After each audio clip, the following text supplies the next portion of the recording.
ಕರ್ನಾಟಕ ರಾಜ್ಯ ಸರ್ಕಾರಿ ನೌಕರ ಸಂಘ ರಾಜ್ಯದಲ್ಲಿ ಇತ್ತೋ ಇಲ್ಲ ನಮಗಂತೂ ಗೊತ್ತಿರಲಿಲ್ಲ.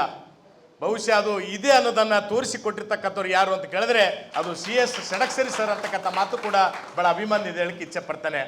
ಅಂತ ಒಂದು ಅದ್ಭುತವಾಗಿರ್ತಕ್ಕಂಥ ಕ್ರಿಯಾಶೀಲವಾಗಿರ್ತಕ್ಕಂಥ ವ್ಯಕ್ತಿತ್ವವನ್ನು ತಮ್ಮದಾಗಿಸಿಕೊಂಡಿರ್ತಕ್ಕಂಥ ಷಡಕ್ಷರಿ ಸರ್ ಅವರು ಕಾಲಿಗೆ ಚಕ್ರವನ್ನು ಕಟ್ಟಿಕೊಂಡು ಇಡೀ ರಾಜ್ಯಾದ್ಯಂತ ಸರ್ಕಾರಿ ನೌಕರರ ಧ್ವನಿಯಾಗಿ ಸರ್ಕಾರಿ ನೌಕರರ ಸಮಸ್ಯೆಗಳನ್ನು ಪರಿಹಾರವನ್ನು ಕಂಡುಕೊಳ್ಳುವ ನಿಟ್ಟಿನೊಳಗೆ ಪ್ರತಿಯೊಬ್ಬರ ಹೃದಯವನ್ನು ಗೆದ್ದಿರ್ತಕ್ಕಂಥ ಈ ಕರ್ನಾಟಕದ ಏಕೈಕ ಸರ್ಕಾರಿ ನೌಕರರ ಕನ್ನಡಿಗ ಅಂತಂದರೆ ಅದು ಷಡಕ್ಷರಿ ಸರ್ ಅಂತಕ್ಕಂಥ ಮಾತು ಕೂಡ ಈ ಸಂದರ್ಭ ಹೇಳಕ್ಕೆ ಬಹಳ ಅಭಿಮಾನ ಅನ್ನಿಸ್ತದೆ ಬಂಧುಗಳೇ. ಆ ಕಾರಣಕ್ಕಾಗಿ ಇವತ್ತು ವಿಶೇಷವಾಗಿ ಕಲಬುರಗಿ ಜಿಲ್ಲಾ ಕನ್ನಡ ಸಾಹಿತ್ಯ ಪರಿಷತ್ತಿನ ವತಿಯಿಂದ ಇದೇ ಮೊದಲ ಬಾರಿಗೆ ಒಂದು ಸ್ವರ್ಣಶ್ರೀ ಪ್ರಶಸ್ತಿಗೆ ಭಾಜನರಾಗಿರ್ತಕ್ಕಂಥ ಷಡಕ್ಷರಿ ಸರ್ ಅವರು ಮತ್ತು ಕರ್ನಾಟಕ ಸರ್ಕಾರ ಸಚಿವಾಲಯ ನೌಕರು ಮತ್ತು ನೌಕರರ ಸಂಘದ ಅಧ್ಯಕ್ಷರಾಗಿರ್ತಕ್ಕಂಥ ಒಬ್ಬ ನಮ್ಮ ನೆಲದ ಒಬ್ಬ ಧೀಮಂತ ವ್ಯಕ್ತಿತ್ವ ಅಂತಂದ್ರೆ ಅದು ನಮ್ಮ ರಮೇಶ್ ಸಂಘ ಸರ್ ಅವರು. ಬಹಳ ಅಭಿಮಾನ ಅನಿಸ್ತದೆ. ಬಹುಶಃ ನಮ್ಮ ಕಲಬುರಗಿ ಜಿಲ್ಲೆಯ ಒಬ್ಬ ಹೆಮ್ಮೆಯ ಕನ್ನಡಿಗ ಇವತ್ತು ರಾಜ್ಯದ ರಾಜಧಾನಿ ಒಳಗಿದ್ದಾರಲ್ಲ, ನಿಮಗೆ ನಾವು ಕೋಟಿ ಕೋಟಿ ಅಭಿನಂದನೆಗಳನ್ನ ಅರ್ಪಿಸಲೇಬೇಕಾಗ್ತದೆ. ಈ ಇಬ್ಬರು ಬಹುಶಃ ನಮ್ಮ ಷಡಕ್ಷರ ಸರ್ ಅವರು ಮತ್ತು ನಮ್ಮ ರಮೇಶ್ ಸಂಘ ಅಂತಂದ್ರೆ ಈ ನೆಲದ ಒಬ್ಬ ಬಹುದೊಡ್ಡ ಸಂಪತ್ತು ಅಂತ ನಾವು ಭಾವಿಸಿಕೊಂಡಿದ್ದೀವಿ. ಈ ನೆಲದ ಬಹುದೊಡ್ಡ ಒಂದು ಬಂಗಾರ ಅಂತಂದ್ರೆ ಅದು ನಮ್ಮ ಷಡಕ್ಷರ ಸರ್ ಮತ್ತು ನಮ್ಮ ಸಂಘ ಸರ್ ಅಂತಕ್ಕಂಥ ಮಾತನ್ನ ಹೇಳಿಕೆ ಇಚ್ಛೆ ಪಡ್ತೇವೆ.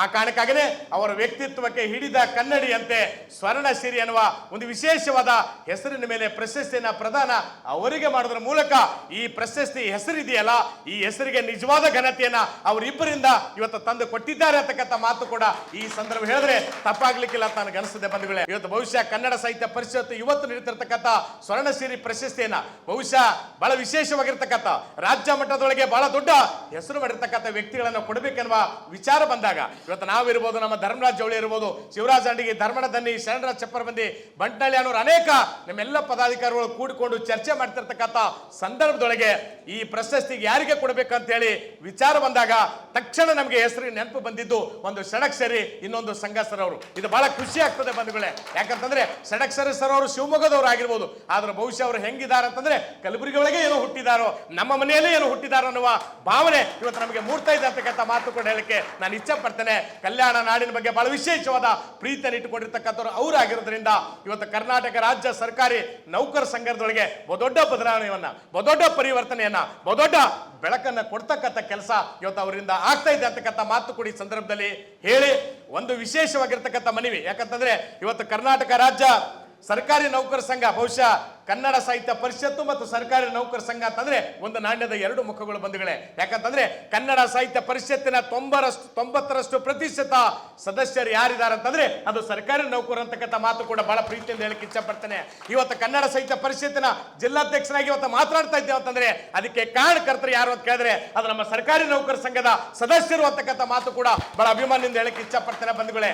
ನಿಮ್ಮಗಳ ಸಹಕಾರ ಇರಲಿ. ನಾವು ಒಂದು ಕನಸನ್ನು ಇಟ್ಟುಕೊಂಡು ಈ ಕನ್ನಡ ಭವನದ ಅಂಗಳಕ್ಕೆ ನಾವು ಕಾಲಿಟ್ಟಿದ್ದೀವಿ. ಬರ್ತಕ್ಕಂಥ ದಿವಸೊಳಗೆ ಮತ್ತೆ ಈ ಕಲಬುರಗಿ ಜಿಲ್ಲೆಯನ್ನ ಒಂದು ಸಾಂಸ್ಕೃತಿಕ ಜಿಲ್ಲೆಯನ್ನಾಗಿಸುವ ಕೆಲಸವನ್ನ ನಾವು ಮಾಡಬೇಕೆನ್ನುವ ಒಂದು ಪಣವನ್ನ ಕೊಟ್ಟಿದ್ದೀವಿ. ನಿಮ್ಮೆಲ್ಲರ ಆಶೀರ್ವಾದ ಪರಿಷತ್ತಿನ ಚಟುವಟಿಕೆಗಳ ಮೇಲೆ ಇರಲಿ. ಬರ್ತಕ್ಕಂಥ ದಿವಸೊಳಗೆ ಇನ್ನೂ ವಿಶೇಷವಾಗಿರ್ತಕ್ಕಂಥ ಕೆಲಸಗಳನ್ನ ಮಾಡೋದ್ರ ಮೂಲಕ ನಮ್ಮ ರಾಜ್ಯಾಧ್ಯಕ್ಷರಾಗಿರ್ತಕ್ಕಂಥ ನಾಡೋಜ ಡಾಕ್ಟರ್ ಮಹೇಶ್ ಜೋಶಿ ಅವರ ಆಶಯದಂತೆ ಈ ಕನ್ನಡ ಸಾಹಿತ್ಯ ಪರಿಷತ್ತನ್ನ ಒಂದು ನಿಜವಾದ ರೀತಿಯೊಳಗೆ ಜನಸಾಮಾನ್ಯರ ಪರಿಷತ್ ಆಗುವ ನಿಟ್ಟಿನೊಳಗೆ ನಾವು ಕೆಲಸ ಮಾಡ್ತಾ ಇದ್ದೀವಿ ಅಂತಕ್ಕಂಥ ಮಾತನ್ನು ಈ ಸಂದರ್ಭದಲ್ಲಿ ಹೇಳಿ